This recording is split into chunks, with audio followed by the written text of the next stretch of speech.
It's a story that happened in 320 AD in what's present-day Turkey.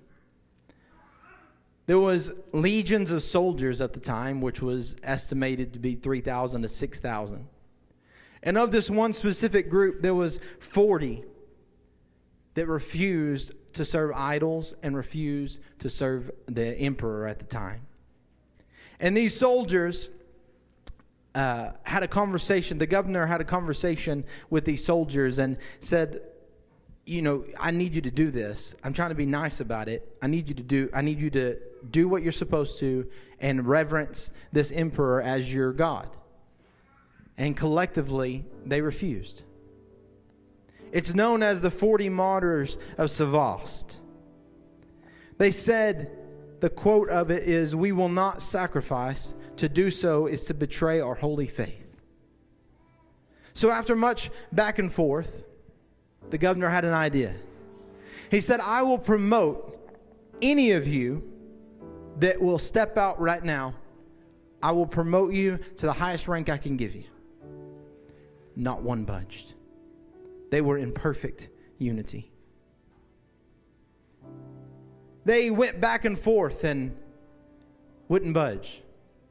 The governor said, I have no choice. He stripped them naked, tied them to some posts, and began to flog them with whips and iron prongs. Began to cut open their flesh. And still, not one of them was willing to surrender. So the governor chained them in a dungeon until one of the commanders of the legion, he was the commander of the 12th Legion, and it says he was notorious for just being, a terrible human being, ruthless, and was willing to do anything that he needed to do. And he comes and he's like, what was the deal here? What's wrong with this? Either make them do it or get rid of them. It's a pretty easy solution. So he took the 40 soldiers and he said, here's what's going to happen. There's a frozen pond. We're going to strip you down and we're going to put you on it until you die from whatever elements would happen.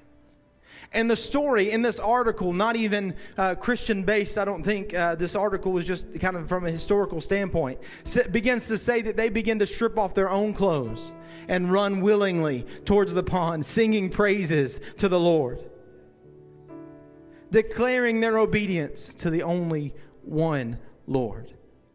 And the 40 soldiers stood on the ice with other soldiers encamped around them in their campfires, and they got warm bath water and said, anybody that wants to surrender, we got warm water for you. Come take a break. You'll be okay. We'll restore you. No big deal. All this will be behind us. Not one moved. It started to get cold. In present-day Turkey, that means it's getting really cold.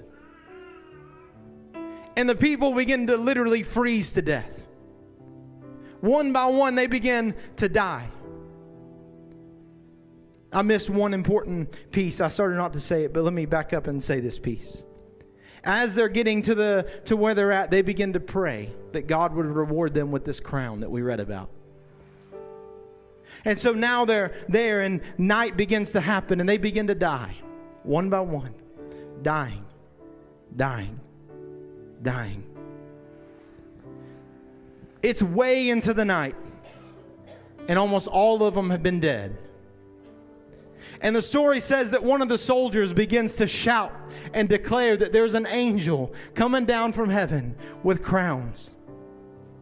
The people begin to say, you are absolutely out of your mind. And all of a sudden, one person begins to crawl towards the camp. He had looked around and everybody else was dead. Why does it matter? Nobody can see me. This will preach about some stories of what we do on our own time when nobody's looking. Nobody's even watching me. I'm going to survive this. And begin to crawl towards the camp. And as he's crawling, this other soldier is stripping his clothes off and running to the naked pile of dead bodies. He saw a crown and he was willing to do whatever for it. He had missed it before, but he wasn't going to lose it. And the soldiers picked up this man crawling and they placed him in the warm bath water, and his body went into shock and he died instantly. his miracle was just feet away from him. And he decided that he'd been through enough. See, it doesn't matter if you've lived it for 40 years or if you're just like the man that just now saw it. We all have a crown waiting on us. And that soldier realized that there was a miracle worth dying for. The next morning, they woke up and the commander said, well, what's the story of it? They're all dead. Just burn them. It doesn't matter. And the story says that one of the youngest had actually survived through the night. And as they began to get him, his mother was watching. And they said, look, the commander's gone. Just take him back. Try to restore him if you can. If not, you bury him on your own. Take care of it. And as I'm reading this article, I can read the boldness of this mother. She said, I will not rob him of his crown. Send him with the rest. I can't imagine looking down at Dex and Kaya, watching them walk off when I might have had a chance to change it. But her vision was about eternity. Here we have this story of at least 3,000 men that said, I will bend the knee. Less than 1% said that I will not. Less than 1%.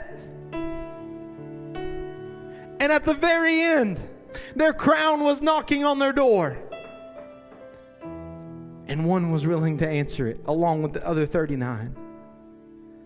I wonder who in this place has been praying for a miracle in your life, and you're almost ready to give up. It's never going to happen for me. My son's never going to be saved. Oh, I know there's some doubt in this place right now. It's never going to happen for me. I'm never going to see Adam be restored to full absolute truth. I can feel the doubt in this place, even of myself. Oh, I'm never going to be able to achieve what God has put me for. Eventually my past is going to cripple me. Eventually my failures is going to destroy me. I can feel the doubt even in my own spirit. But I can hear an almost audible sound knocking at my heart door. Jared, your miracle's here today. Your miracle's here today. Will you open up and let the Lord in? I'm preaching to a church right now. The thing you've been praying for is knocking at the door today. God, I let you in. I want you to change me. I want you to do what you need to do in my life. I want to see the sons and daughters restored. I want to see the parents restored. I want to see the friends and family members changed. I want to see our town changed with more than 1%.